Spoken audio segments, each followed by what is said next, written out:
Doctor plus மெய் என்பவர்களுக்கு உங்கள் பாரம்பரிய வைத்தியர் உங்கள் ராஜசூரியன். அற்புதம் ஆனந்தம். மெய் என்பர்களே, டாக்டர் பிளஸ்ல ஒரு புதையல் மாதிரி ஒரு பதிவை இப்ப நான் போட போறேன். இது பெண்கள் கொண்டாடுவார்கள்.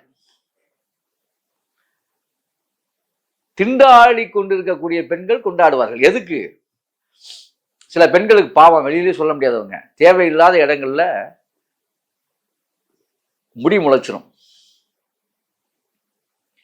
இன்னும் சொல்ல போனா முகத்துல ஆண்களை போல மீசை முளைக்கிறது, மீசை வர்றது, கிருதா வந்துடுறது நிறையா.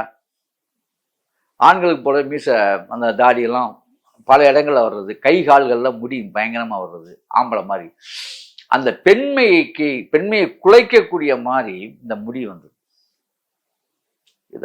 இதை வந்து என்ன செய்யறது, இதை எப்படியாவது தீர்த்தா பரவாயில்லையே அப்படின்னு எத்தனையோ மருந்துகளை என்னென்னமோ பண்ணியிருப்பீங்க. ஒன்றுலையும் கட்டுப்பட்டிருக்காது. ஆனால் ஒன்றில் கட்டுப்படுவது, யாம் பெற்ற இன்பம் பெருக வையம்னு உங்களுக்கு அதை சொல்றேன், நீங்க பயன்படுத்தி பாருங்க. ஆனா கொஞ்சம் சிரமமான விஷயம், தேடி பிடிச்சி நீங்க தயார் பண்ணி செய்யுங்க. வஞ்சகம் இல்லாம சொல்லிடுறேன்.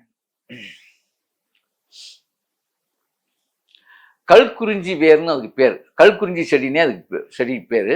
கிராமப்புறங்கள்ல கிடைக்கும் கல்குறிஞ்சி செடி. இந்த கல்குறிஞ்சி செடியை கொண்டு வந்து அது வந்து எப்படி இருக்குன்னா, மழை காலங்களில் தான் அது வந்து நிறைய முளைக்கும். பாறை இடுக்குகள் எல்லாம் முளைச்சு கிடக்கும். கல்குறிஞ்சினே பேர். ஏன்னா கல் இடுக்குகள்ல நிறைய வரும். இலை பார்த்தீங்கன்னா உங்களுக்கு வந்து ஆவார இலை மாதிரியே இருக்கும். அதோடைய வேர் தான் நமக்கு நிறைய வேணும். அதுமாதிரி இந்த இதுடைய வேர் நம்ம இந்த அதாவது கூரைப்பூன்னு சொல்லுவாங்க.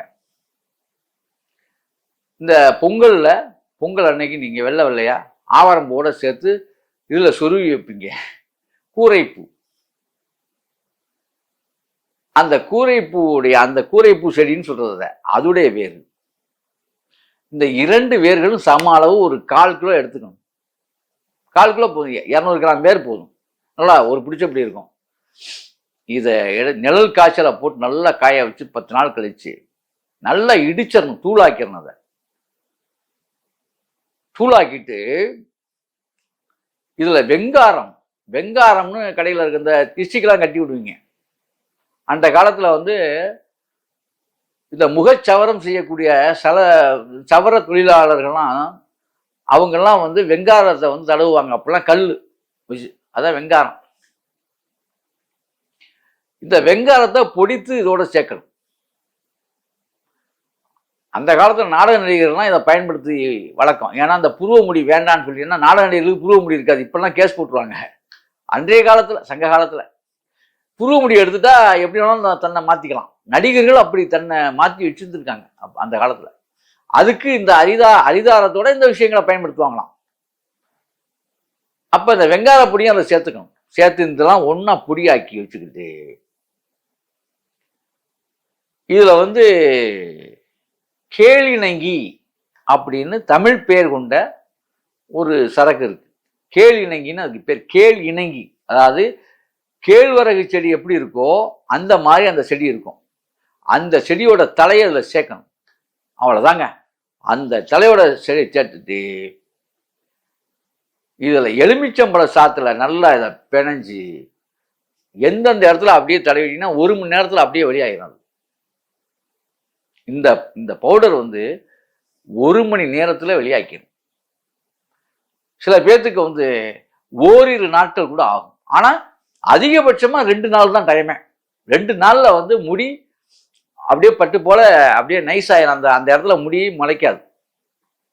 அவ்வளோதான்.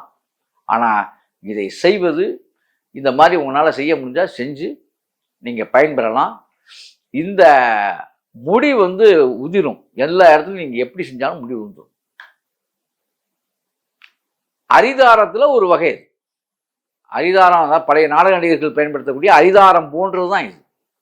ஆனால் இந்த விஷயங்கள் இப்படி செஞ்சு இதை வந்து நீங்கள் அப்ளை பண்ணிடலாம். ஒரு 2 நாளைக்கு அப்படியே அப்ளை பண்ணிட்டு நைட்டில் அப்ளை பண்ணிட்டு தூங்கிட வேண்டியது, காலையில் எழுந்திரிக்க வேண்டியது.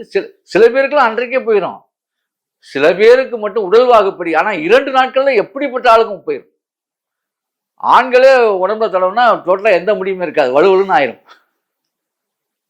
ஆக இதை இப்படி செய்து வனப்பை பெற்று அதி அற்புதமாக அப்படி வாழுங்கள். ஆக இப்படி செய்து அப்படி வாழுங்கள்.